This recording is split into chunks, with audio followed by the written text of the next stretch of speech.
2026 has been pretty uneventful for LEGO Ideas so far.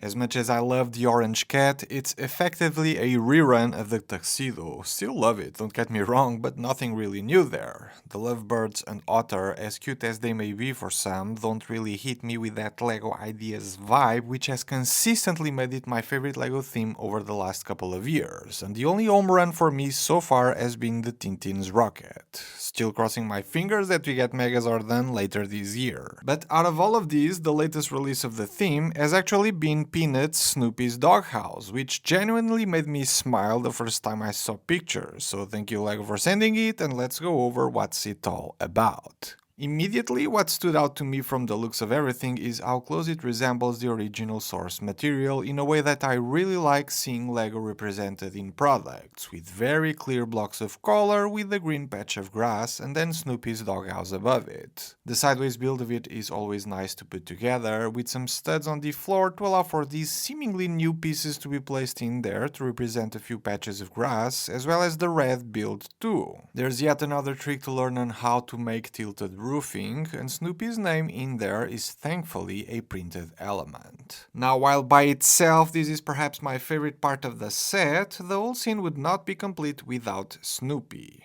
Due to the nature of the rounded pieces used in its design, the natural holes that some of these elements have take away some of the looks for me personally, which is a shame, because had that not been the case, the character would look much better. It still has its merits with adjustable arms and head, with its here sitting on turntables to allow a bit of back and forth movement, which is kinda cute, and I liked how a windscreen element was used for the eye prints. The other character present in this set is Snoopy's best friend, the yellow bird Woodstock, a tiny build that portrays the source quite well, at this scale I wanna say. There's another set of those grass patched pieces for its head's feathers, a yellow minifigure fork for the tail, incredible clever part usage, and a new to me domed element for its face and eye prints that looks really cool, attaches to minifigure heads that I'm sure we'll get to see done in a few more colors in the future. With all of these elements to this set, the next thing you want to be doing is recreating some of the iconic comic strip panels in LEGO form, right? For that, you take the tail away, move the placement on the neck to the other available position, and the studs on Snoopy's back allow you to attach him to the anti-studs on the top of the doghouse build. You place Woodstock on his belly, and if you're in any way familiar with the source material, you'll instantly recognize the scene. Another option is the one where Snoopy is typing, and for that, a small build of a typewriter was included, brilliantly designed at this scale I might add, with yet another printed piece that can also be placed on top of the doghouse. Now, for a sitting position, this version of Snoopy doesn't quite work since his legs are stuck in place, so you need to take them out and replace them with ones that can bend. The need for this alternate assembly has to do with the fact that Snoopy couldn't stand up otherwise, and while I'm usually against extra builds that are put away to never be used, the parts investment in this is so little and negligible that it wouldn't make that much of a difference on this set's final cost of production. And with that, you can now also recreate yet another iconic Snoopy comic strip. Speaking of extra builds, when you take the doghouse out of the base, there's actually an extra build I haven't shown before with a bit of a Starry Night representation going on when you open the flaps to the sides. With these and the seated Snoopy version, you have marshmallows on sticks to both characters, a fireplace in the middle, and you have the cute camping scene.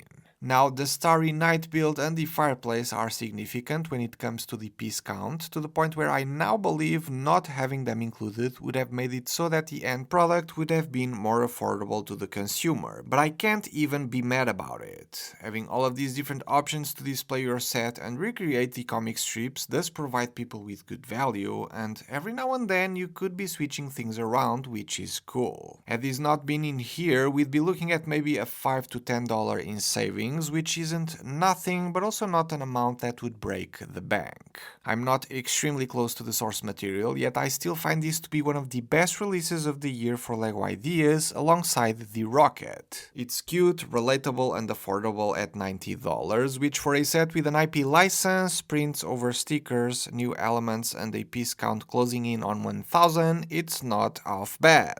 Though for an extra $10, you get a lot more LEGO out of your money with the orange cat art, which does put things in perspective. Are you a fan of Snoopy and bought a copy already? Let me know in the comment section below, and I'll see you all in the next one.